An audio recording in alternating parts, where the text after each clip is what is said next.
Hey y'all, welcome to Big Texas Bossin, the show that spills the Texas tea on bossing up, tossing coins, and living your biggest and best life on your own terms.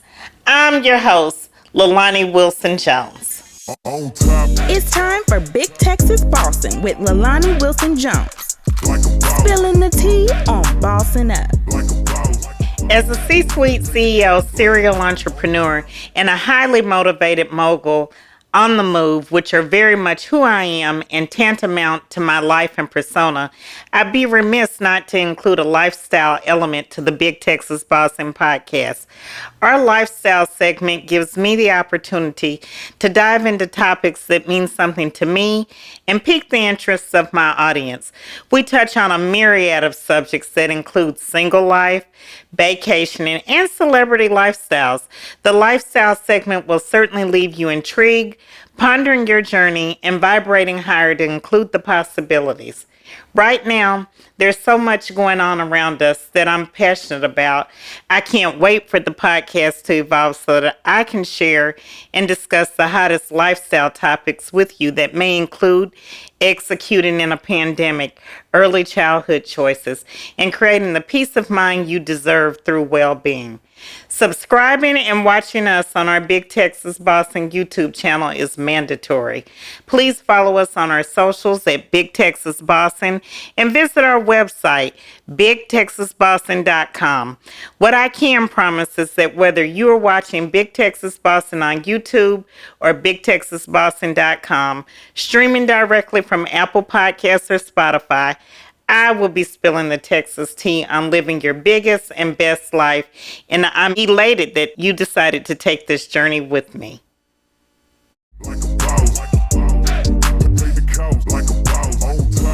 I'm excited to welcome my next guest, Dr. Lawana Gladney.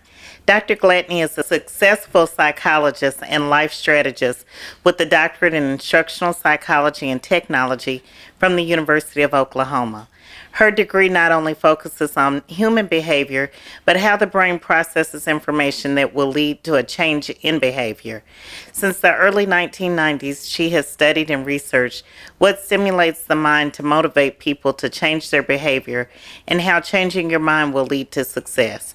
She is an international speaker, trainer, coach, and podcaster.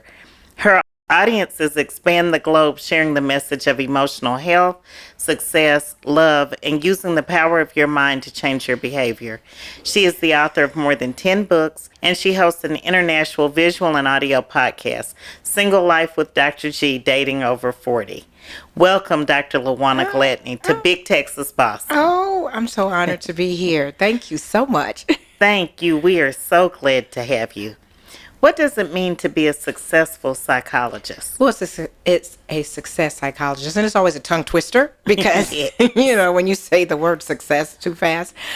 I focus on the psychology of the mind and finding out the areas where people need to be successful and want to be successful in their lives, and I help them get there. With a specialized focus in emotional health and wellness. And if you're emotionally healthy and well, then you can be successful in life, because my motto is success begins with the mind. Wow. Now that is awesome. You mentioned a lot about change behavior in your work. The old saying goes, you can't teach an old dog new tricks. Are you suggesting that the old dog actually can learn some new things? Absolutely. Oh, absolutely. Everybody, as long as you are breathing, you can change. I don't know who created that saying, and everybody just uses it. We use sayings and we don't even know what half of them mean anyway. But absolutely, everybody can change. My oldest client that I've worked with was 83 years old. And she said, hey, I need some help. So, yes, everybody. So at 83, she committed to changing. Absolutely. Whatever she needed to change. Changing her perspective. And when you change your thoughts and you change your mind, you change your behavior. So, yeah. Wow. So that's change. The formula, Dr. That's the formula. Absolutely. Change your perspective, change your thoughts, change your behavior. Yeah. Wow. Now, how long does the typical client work with you? Well, you have to come in and do a minimum of 8 weeks because nothing changes overnight. And I tell people 8 weeks is about equivalent to maybe 10 hours because it's weekly. And it's done either via phone, via Zoom, whatever. But I tell you what, people want magic to happen overnight, and it does not. And I say, listen, whatever age a person is, I'll add it up, and I'll say, you have been living for 500,000 hours, and you think I'm gonna help you? Right. Everything you need at 8. So when you put that in perspective, people can see and understand. But because we're in the age of instant gratification, right. and can I put it in a microwave and it happen? Can I pop a pill and make it better? Then people really want stuff to happen quickly. And it's a process because to undo all bad habits and everything that you have learned and done in your life that does not work, it's a process. Right, right. Well, take us down that journey, maybe what that looks like for somebody who's struggling in issues, and what is the journey like for them? And some people, I'm sure, need longer than absolutely. 10 weeks. To, Oh, yeah. I have had actually a client, she was for 6 months, and I had to wean her off because then sometimes people just get used to having somebody in their life along, walking alongside of them.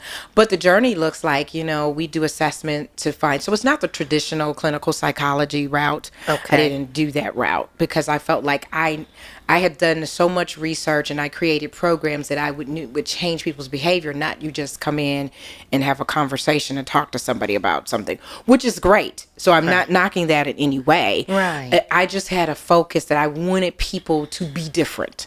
I wanted you to think different. So we do an assessment in the beginning and see where people are and where they want to go. The most important thing is, where are you trying to go? So now when I find out how you got here, then I know how to take you to where you really want to go. And so that looks like, the sessions are, like I said, they're done weekly. And then it's between the sessions where all the magic happens because they have a self-work assignment. Okay. And you have to do the work. And it's due back before the next week, the next session. So people are really held accountable. They do work that they've never done in their life on themselves. And it's just so eye-opening. It's healing. You just go through so many changes. And, because it is confidential, I can't record them, so they will know how they sound at the end and when they came to me. And now just your talk, everything is completely different. So yeah, it's a journey, and the self-work and all of the stuff builds on top. So we know what the next session needs to look like, where we need to take you here, if we need to step back, if we need to do some healing. So yeah, it is a process. And I tell people, you have to be ready. You have to be ready to make a change in your life. Absolutely. Now, we don't traditionally, when I say we, I mean the African American community, we typically look at a psychologist or a psychiatrist as a stigmatism. Right. Is your clientele a mixed clientele, and are we representing you in that population that you serve? Yes, and you're so right. Our community is really, really in desperate need, and mental health is kind of something shoved under the rug. But my clientele it is diverse, but I do have mainly a lot of African Americans. So when it's a little different than them feeling like they're going into a doctor's office, and so when it's the emotional wellness doctor and I'm helping you get emotionally healthy to get to success, it's the way that you present something so that a person doesn't feel like, well, I'm not crazy, I don't need no help. Right. Everybody backs away from that.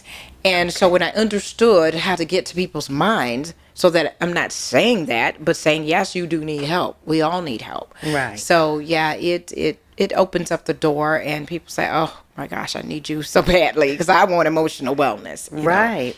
Absolutely. Well, tell us about your book, If You Are in the Driver's Seat, Why Are You Lost? A Roadmap to an Amazing Life. Okay, yeah, that's my bestseller. And I wrote that book at the time when I was lost. I was lost in my life because I was married for almost 24 years and went through a divorce and 4 kids later. And I found myself, this was not what I imagined for my life or thought what my life would be like. Okay. And I was lost. I had started writing the book prior to being lost. because I was the professional and the expert. So let me tell you how to be found. Well, then I got lost. And so I had to stop writing the book. And I actually went back and modified it because I was coming more from the professional clinical standpoint and not talking about my own journey. And now I had to talk about my journey. So when the book opens up, it's like, it was Mother's Day, and we went to church and went to dinner and came home, and he packed his bags. That's a completely different beginning than, well, hello, how was life treating you? You know what I'm saying? And you might have felt like you were lost at one point in time. So it was really cathartic for me to write and to say, yes, all of what I've been telling people for years, but now I have to practice this in a different way. Now, was that your wake-up call to realize that? Or had you been looming and kind of knowing, hey, things aren't right, I'm a little off balance, I need this or that? Or did that just wake you up when you came home from a beautiful day and then your husband packed his bags? No, I knew that was coming, and I knew things were off. We had been together for 27 and a half years. Right. So I knew the marriage and everything was off, and I actually suggested the separation so we can kind of get some, some sense of stability and clarity and everything else. I just didn't know it was coming on that day. Okay. And it was Mother's Day, and it was just not what you would think. That's just not how we do this, So that, because I couldn't control that situation, then it was the wake-up call there was, even though you're communicating and you're trying to make things work like it would be better to work, you're always not in control of a situation when there's another person involved. So, yeah. Wow. Interesting. So what is the exact roadmap or blueprint to an amazing life? How do we live our best life and ensure that we're living it daily? Whew. Well, like in the book, it's 15 chapters in there, all about something, a different area of our life. So there's different areas of your life, but the book starts out and everything starts with you. The beginning of any journey is with yourself and getting to know who you are. Most people at our stage and age in life, or just most people, period, in life, don't know themselves. We just don't. We have an image of who we think we are. We have an image of what we portray to life and on social media and everything else, how people see us. But really, you understanding who you are, and that's where the journey begins. And it's like, okay, so who am I at this stage? What do I like? What do I even want to do?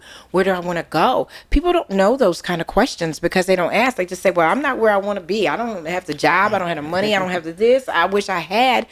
But really, you have to take a look inside and say, well, who am I anyway? So you have to be accountable for you. You have to be accountable for you. And once you address the accountability, and once of who you address, you can address every other area of your life, including your finances, including your health, including the people that are in your life.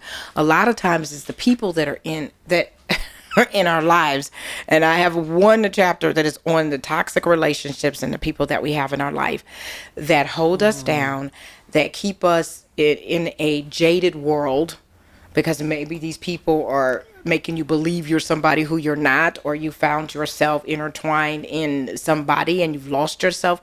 I mean, it's so many I was ways. just having this conversation with someone the other day. We were talking about that, being jaded by people. And you can spend a long time in relationships with other people and be jaded, and then the ball drops.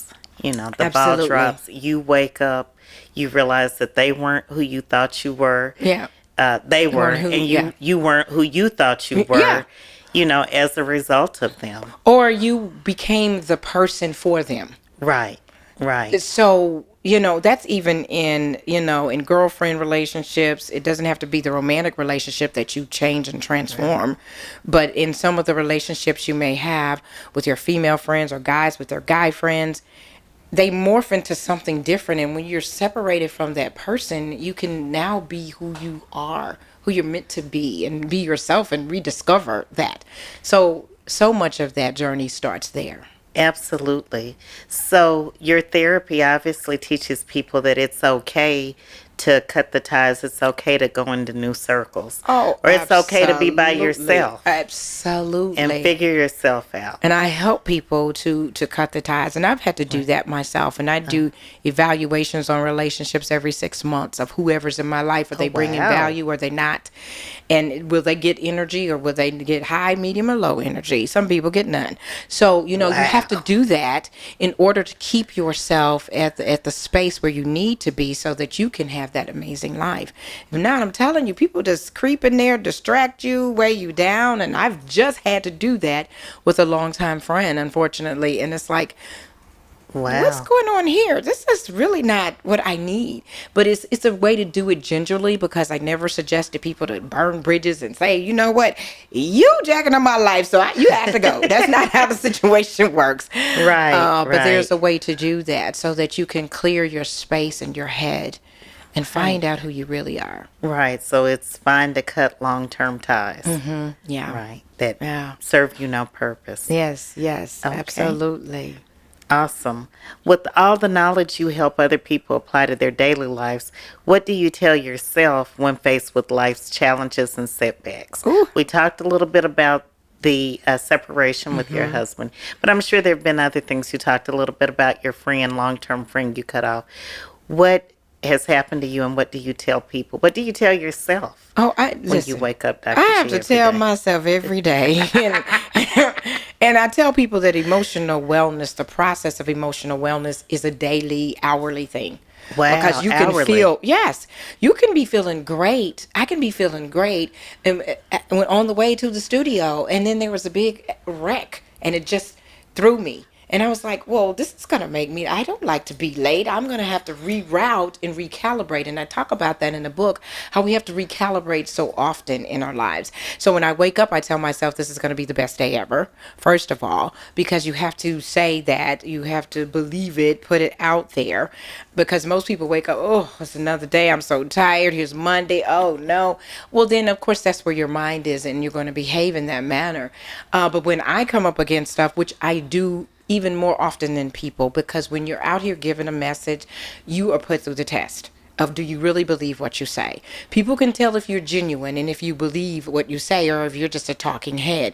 Well, God has put me through so much so that I know when I'm going, I stop, I take a breath, and I do exactly what I have told everybody else to do. I said, now, you're going to have to acknowledge your emotions. Why do you feel this way? Let's go through this process. Okay, yes, do you have a right to? Can you do something about it? I take myself through those steps all the time. And it's always something coming up. And I'm like, okay, wait a minute. And actually, even yesterday, I did something professionally.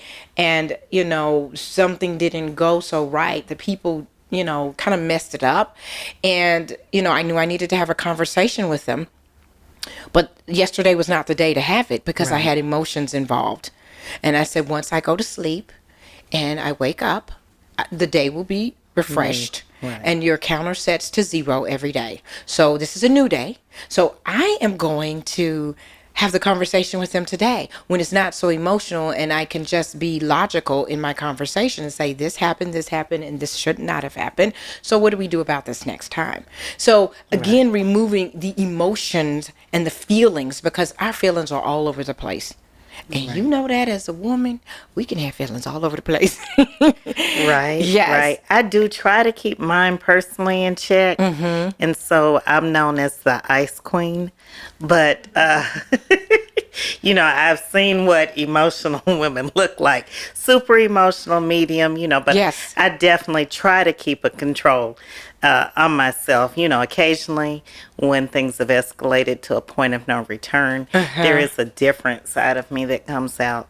But for the most part, I think I'm balanced. Yeah. Well, but to that point, oftentimes when women don't have the emotions that people expect we should have, right, then you said ice queen, but it's not. It's really just managing your emotions, because if you look like you're not bothered, then people are like, well, where's your emotions? Do you not have any? And I've even had men to say, what's the deal? You don't have emotions, do you? I'm like, look, I just understand how to manage that, and I'm not gonna get all, disturbed about certain things. I get that from males, females, my kids, everybody. So, and that's who I am. I don't know how to change, all of that, but I do try to keep my emotions in check. That's good. Really, really That's do. good. I'm not a big crier. I'm not, I'm not a big yeller unless something is going on. It's like, this is the way it is, and this is what we're going to do. Right. And even when I'm upset about things, I feel like I have to be that person that's maintaining some control. So I don't know what it comes from. Yeah, well, that's good because most people don't have that. So that's good. But I do want to say it's okay to cry. Crying and tears heal us. Okay. And so that's why God put them here. And I tell that to men all the time. It's not a sign of weakness. It's a sign of strength. So I'll give myself some moments to cry. And I'm like, okay, girl, you done? Come on, let's get to the solution. I do that with my kids, too. So I'm like, okay, go ahead and cry. But now we're going to talk about the solution. I'm going to give you a few minutes. So, yeah, you have to get it out. Right. So what is the one thing that everybody needs to know that's the key to an amazing life?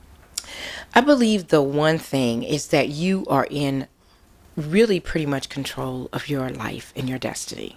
Now people go, how in the world? You truly are. We've been given a free will, and we get to make decisions and choices with our lives every day. Right. When people can feel like that they are empowered in their own life, that's why it talks about being in the driver's seat. You are driving your life. Nobody else is. People get that and understand that, then they can say, okay, it helps them take responsibility for your choices, because when you're driving, you have to take responsibility for being in the car. You have to take responsibility for your life.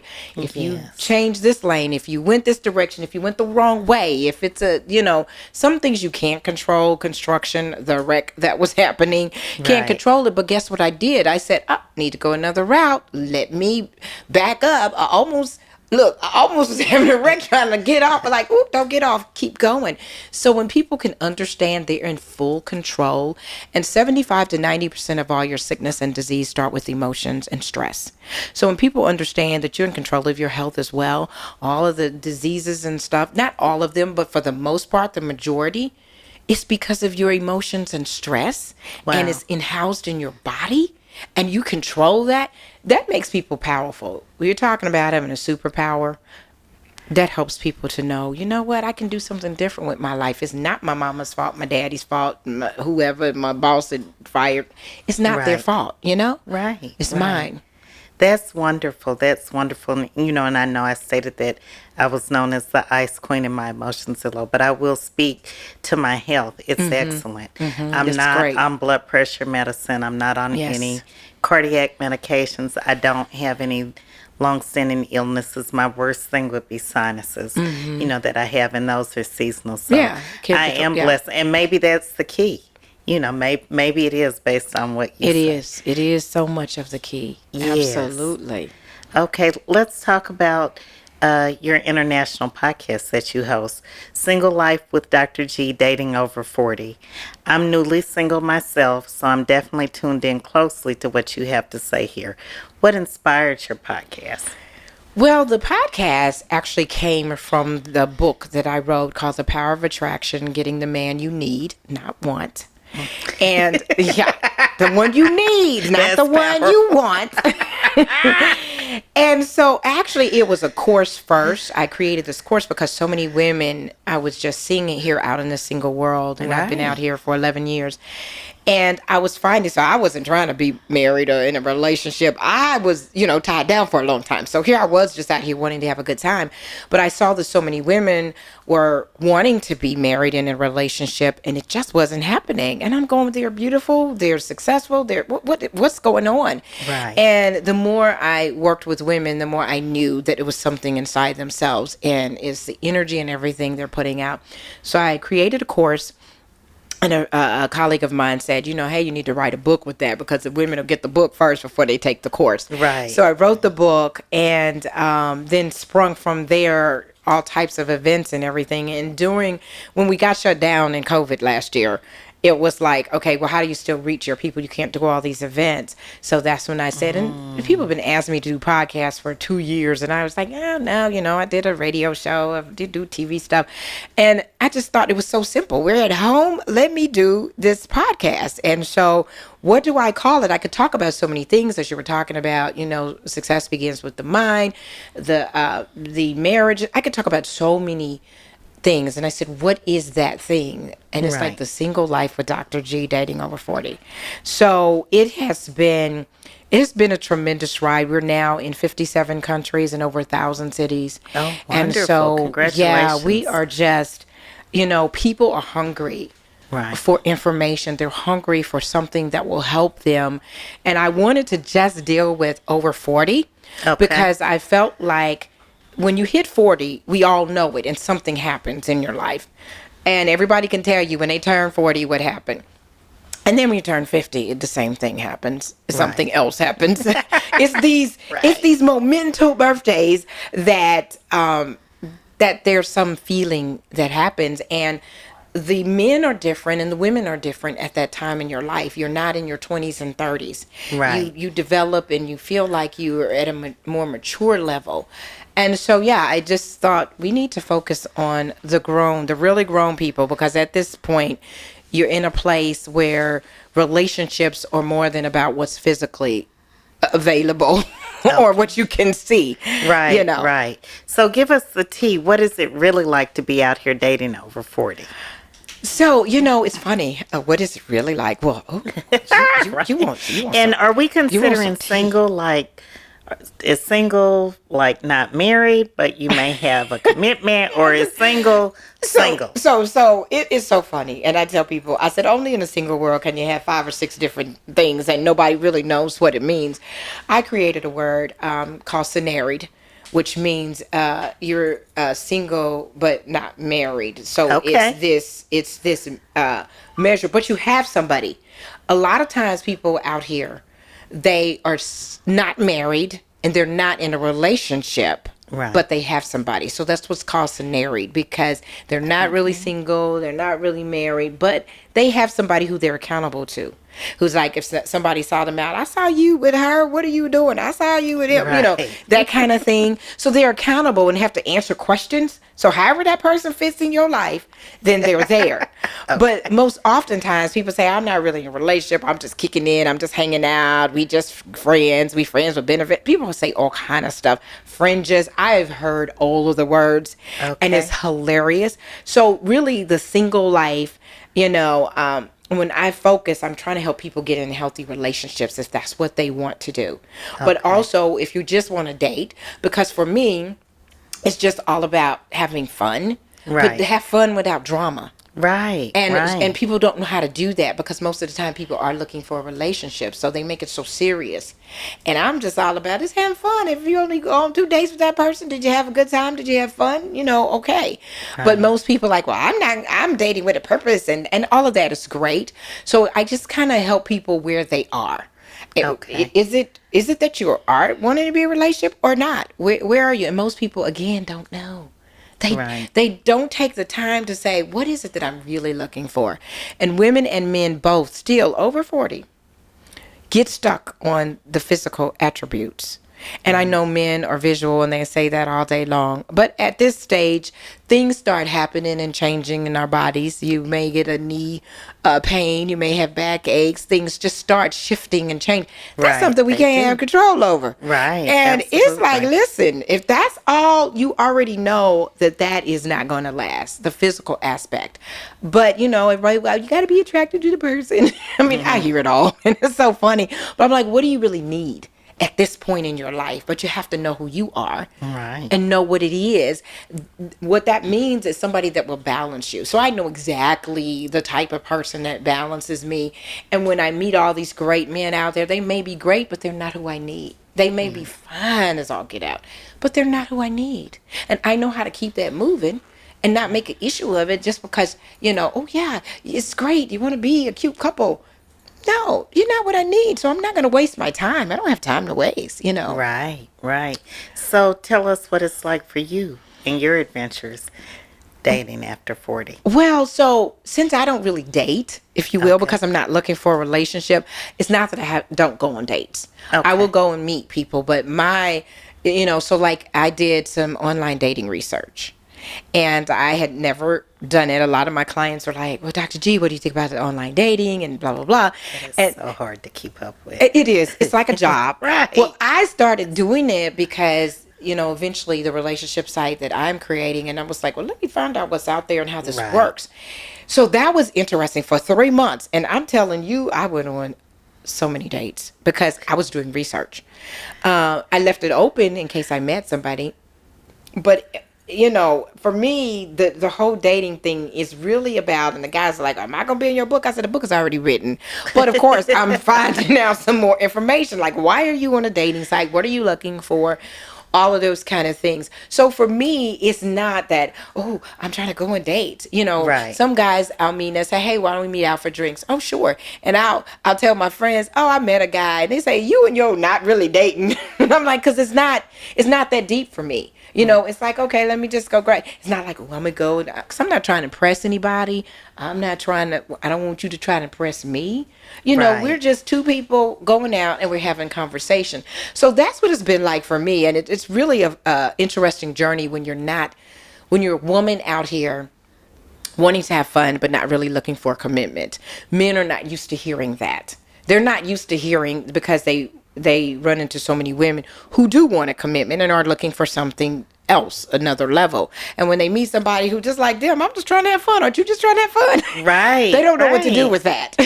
So I have so many juicy tea stories that I could be telling. Oh, can we get one?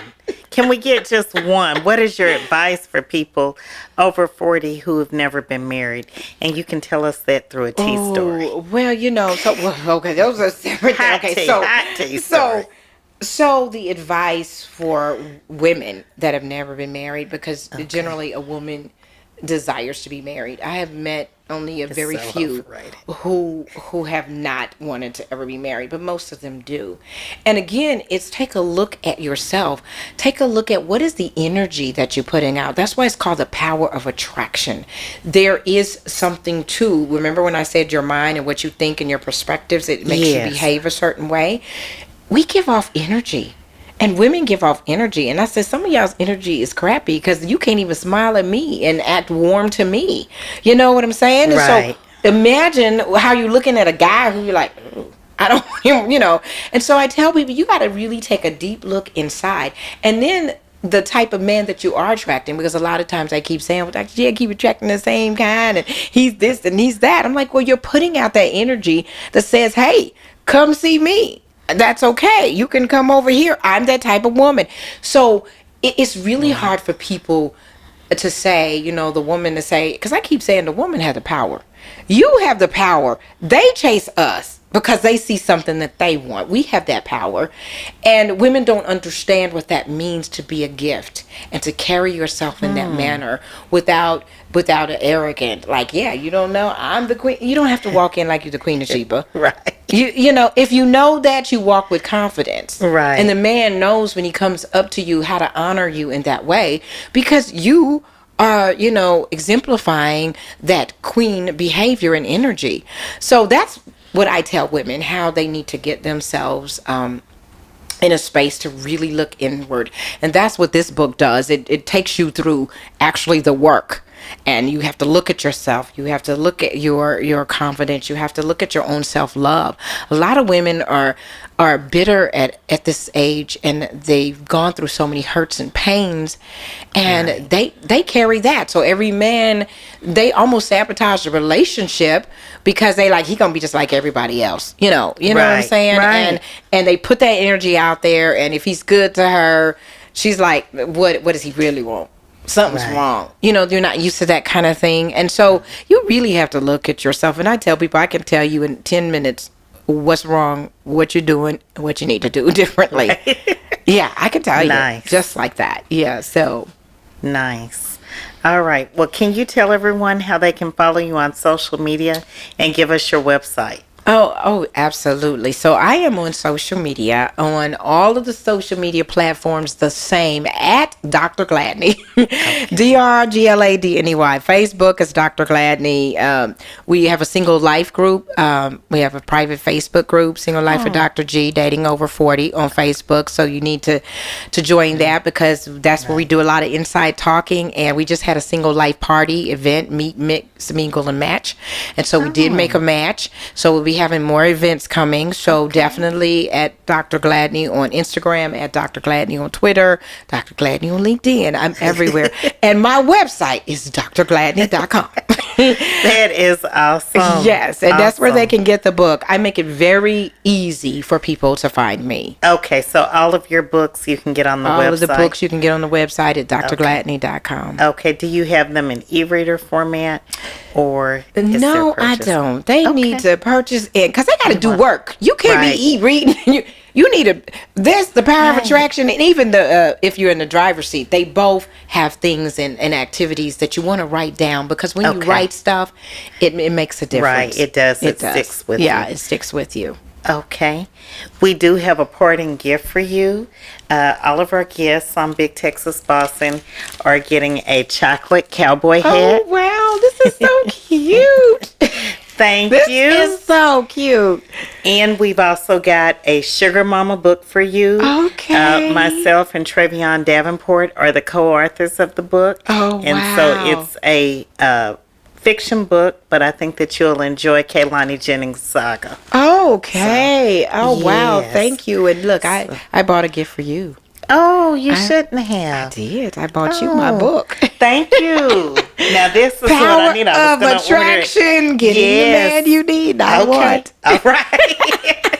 You emphasize that. Yes, Yes. absolutely. Yes. Well, thank you. This will be in my bed with me tonight, and Okay. I'll be reading it. So definitely Great. thank you. And thank you for having me. This has been a great Thank you. conversation. It has.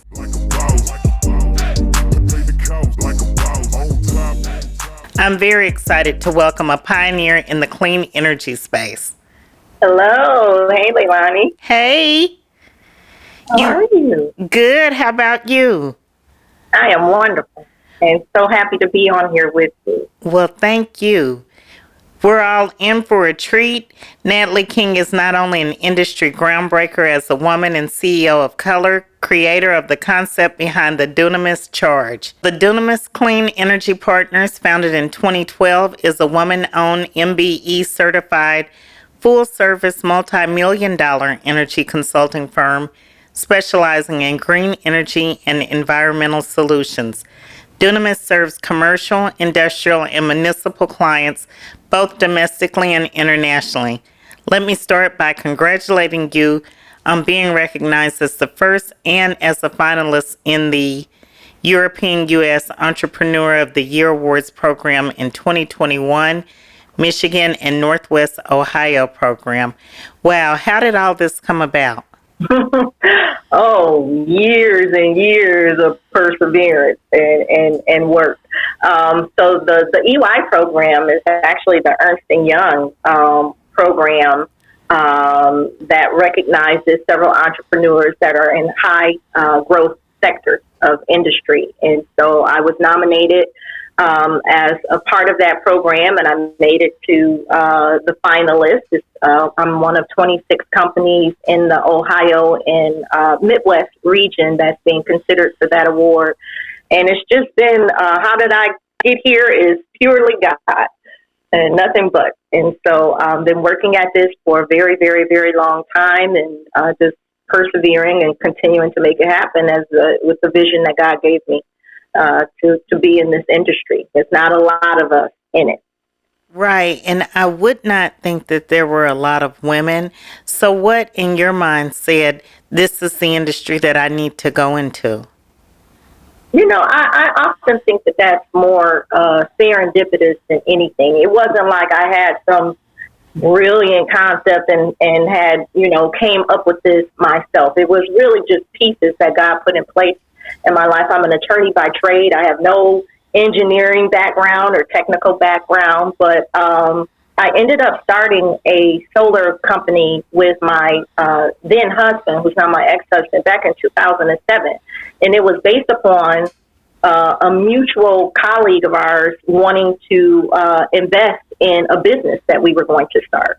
And we saw that the clean energy field was a big deal back in 2008. So it was always, people were, there was political candidates that was running off, oh, we're going to go green, go green. And so we saw solar as an opportunity to do that. And once I separated from my husband, then I got a passion for it and I wanted to continue doing it. And so, I developed the relationships, the networks, and I enjoyed it. And so in 2012, once that company dissolved, that's how I created Dunamis, and just found it to be, it's not going anywhere. That industry, there is a very, very, very high growth industry. And I found it to be a challenge because I believe that as you see these emerging markets, African Americans are usually left out, and we're getting kind of crumbs, once we do find out exactly what's going on. And so it's my goal to make sure that as many Black and brown people as possible are able to take advantage economically and, within our communities from the clean energy industry. That's awesome. What else does Dunamis do? Oh, we have 3 different divisions. So I started the energy company doing services. So we would do energy audits and stuff like that, going into commercial buildings and industrial buildings and doing some energy management work. But then I saw an opportunity to do some vertical integration where we were using other people's products from these audits that we were doing. And so I would say, okay, well, you need to put some LED bulbs in here.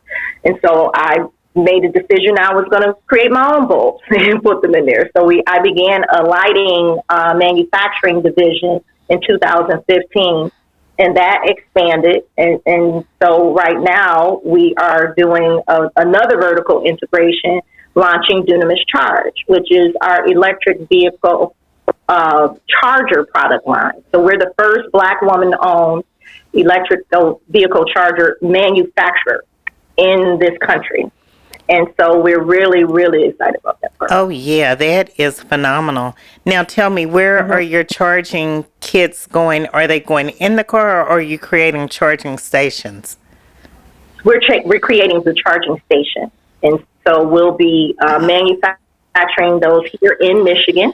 So we want to use, we're already working with organizations to start training for, again, Black, brown communities. We're going right into the city to make sure that we can get, jobs for people that might not be aware of this type of technology in this environment, so that we can employ them, at our assembly plant. So we're very, very, very excited about that portion. We also have another division called Dunamis Environmental, and we do like COVID cleaning and janitorial cleaning and industrial cleaning for power plants throughout the state of Michigan as well. Wow, that is a lot, and you've managed to segue one business into multiple. I'm excited. I mean, you're making me want to go out and buy one of those little cute electrical cars. They're so expensive, though. And I could take my charger with me and have it. Yes. But girl, it is wonderful, because when you don't have to get out in that rain and pump your gas, and you go into your garage and you ready to hit the road, it's wonderful. And that's really just the wave of the future. Is where it's going. It's not turning back. Right. Everything is about e-mobility, electrification, and that's the wave. That's the wave of the future. And so I'm glad to be a part of it at kind of like the beginning stages of it. Right. Now, are your chargers designed for all vehicles? Because I know there's a range of them in the auto world. So are they designed to work on any vehicle, or what does the consumer have to do? And then what's the cost roughly of that for somebody who's thinking about buying an electrical car? Sure.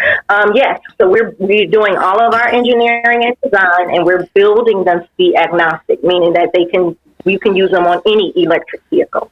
And so you can use our chargers with any Ford, GM, Chrysler, Tesla, all of them. And then, so with respect to how much it costs for an EV, the manufacturers like General Motors and Ford, they're really trying to roll out vehicles that are going to be a lot more affordable. So within the next couple of years, you're going to see a lot of vehicles that are coming out that are, just as common as the Ford Fusion or the Ford Focus, like in that cost range, where the average American citizen can go out and buy that. Right now, if you're looking at a Tesla, you're at like 80,000 to 100,000.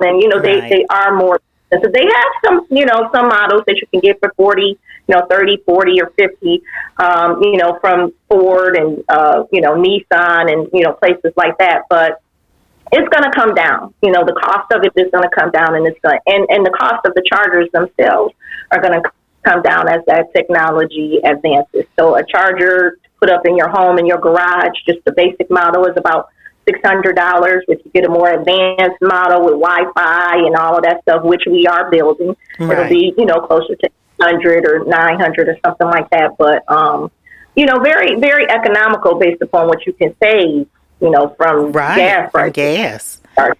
Absolutely. You touched a little bit on the fact that you were an attorney. Can you give us a little bit about your education and business background and help the Big Texas Bossin audience understand how you came to be who you are, actually, with such a large corporation, just being a boss? How did you boss up? What were the skills that you had in order to boss up? It really was divine order. So I was a practicing corporate attorney for over 20 years. And I got a lot of training in how to do business. And so I had a really great corporate practice. I did business law. I taught business law as a professor. I did entertainment law for a number of years. And I will always tell my clients to look at themselves as a business, and to always have that mindset of what you do, and who you are needs to be more business focused versus, I'm just putting out this product. You have to take a look at how you are operating, what your strategies are, what your foresight is, what your foreshadowing is in order for you to really be able to be successful. And that means master your craft. That means study, research, stay up late. Don't go to sleep all the time. Just work hard. It's not a mystery. You can really demystify what it is that what you see other people do if you just put the work in and you put the time in to research and to know your craft. And I'm sure, and what you're doing right now, Lalanii, is groundbreaking. And for your industry. And I know that you put in hours and hours and hours and hours of work at what you do in order to be where you are. And that's what bossing up means. You hear that term a lot, especially with our younger generation. I'm a boss. But in order to be a boss, you actually have to be more of a servant before you get to that level. You got to be willing to pay your dues. You got to be willing to put that time in and that work in. And that's how that came to be with me, from going to the corporate side, the legal side, being willing to take a chance, step out into something that I wasn't familiar with, but become familiar with. I'm not an engineer, but I can talk that talk along with, all of the rest of them because I've mastered the skill in the craft. And so, when the opportunity arose for me to go from being a lawyer to something I had never, ever done before, I just felt like the training and the discipline of the hard work and the dedication was going to be able to take me to, and of course, my faith was going to be able to take me to, where I wanted to go. Right. Well, I understand that you're among a legacy of leaders within your own family. Would you like to talk about maybe a little bit about how you all were raised and what brought you and your sisters? Everyone is successful, and I love to see that in families. Yeah, they all winning. When we were, my mother and father have been married for 53 years, and they played a very big role in the way that we looked at ourselves and the way that we looked at our ability to succeed. We were raised believing that can't was not a word in our vocabulary. We would actually be disciplined by my father if we started a sentence with "I can't." And so he taught us that we were to always be self-sufficient, to never depend upon or expect anybody else, to make sure that we were all in a position to, or put ourselves in a position to be able to do for ourselves, and that we had the ability to do and to be anything that we wanted to be. And he said it so much, and my mother said it so much that we just believed it to be true. And so that's how we were raised. I have an identical twin sister. She is the executive director of a 7-figure nonprofit organization that's doing phenomenal work throughout this country, not just in the city of Detroit. My oldest sister is running for mayor in the city of Southfield, which is a suburb of Detroit. She served on city council for 6 years.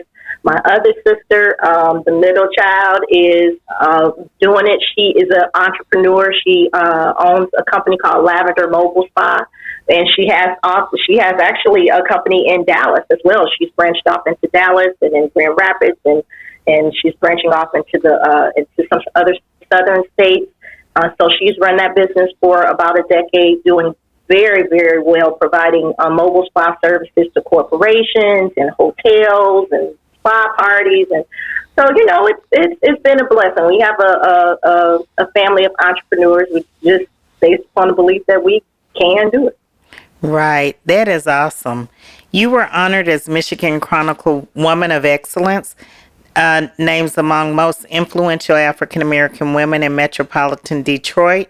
You've been involved with the National Business League Board of Directors and as a celebrated national black supplier, featured in Detroit Smart Pages and at Ebony Con's Entrepreneurship Virtual Conference. And most recently, you have been celebrated as the first black woman-owned EV charger manufacturer. Did you ever imagine you would find yourself in the spotlight? I don't know. I can't say no to that. I never sought the spotlight. And I still don't seek the spotlight. I just like being on my grind, doing my work. Our mutual friend, my best friend of almost 30 years, Trey Davenport, has always, in her role of publicist, always pushed me, get out there. You got to get yourself out there. And at times it is absolutely necessary to do that. But so no, I never thought that I was going to be in the spotlight. I just like doing the work and getting it done. But I am honored, absolutely honored, and I do believe that it's the company's time to really get out there and grow. And we are going to do just that. And I believe that the company will be positioned to be one of the premier providers in this green energy space. Oh, you will. You will. There is no doubt about it. With all of that on the table, what's next? Where do you go from there? I'm trying to take one day at a time, right, and make sure that we get the e-chargers off and running. But the next thing that we are looking at is expanding into wireless charging. That's a new technology that's coming out. So you know how you'll put your phone on a charger and it doesn't have to be plugged in. It's got a wireless base to it to charge. Right. Where my engineers are working on some technology now where you can just drive your car over and sit it over the charging mechanism to charge the car without having to plug something into it. So that's our next advancement, for the technology. We think that we'll be able, within the next 3 years or so, we'll be able to come out with that type of technology for us. And then just keep growing from there. Right. Well, I can't wait to see you in Forbes Top 100. I know you headed there. It just sounds like a lot of coins and cash to me, and I love it. Thank you. Thank you. You're welcome. It's obvious why my producer felt that you'd make a great guest on the Big Texas Bossin Show, because you are definitely a boss, a continental boss at this point with the level that you're operating. One of my inspirations for creating this show was to give a voice and larger platforms to bosses in all fields and industries. And certainly the clean energy green energy and environmental solutions industry aren't necessarily typical African American fields that are discussed. So hats off to you, Natalie. You a boss. Thank you for sharing with us today. How can we keep up with you? How can we keep up with your company so that when we are purchasing these vehicles, we know we want a Dunamis battery? Awesome. So we have, we have a LinkedIn page. We have an Instagram and Twitter page, which is Dunamis Energy. And our website is dunamisenergy.com. So we'll be posting on there. We always have updates on, what we're doing and our advancements and press releases and newsletters. And so I'm sure that you'll be hearing a lot about us soon. We got a lot of stuff, a lot of irons in the fire. And so I would love to come back on and give you an update as to where we are once we go to production. We're going to production in November, so we'll have our plant and operating. And so I would love to come back on and just share with you, how God is continuing to bless and how we're progressing. Well, thank you. Can I get the on-air commitment that you'll come back after the Forbes 500 listing? Can I get that commitment? Thank you. You can get that commitment right now. Thank you, because you'll be one of a very, very few. And so I need that. You can start a whole nother chapter for us. And so I can't wait for you to be featured in Forbes. I hope that you all enjoyed our business segment today and our guest attorney, CEO Natalie King, as much as I did. She dropped nuggets on the clean energy business. She dropped nuggets on green energy and environmental solutions. She is definitely a standout. Thank you. Thank you so much. That was enriching. That concludes this episode of Big Texas Bossin. I hope you all got the tea and really enjoyed it. You can follow us on all of our social medias at Big Texas Bossin, BOSSIN, and follow us on our website, www.bigtexasbossin.com. Y'all come back now.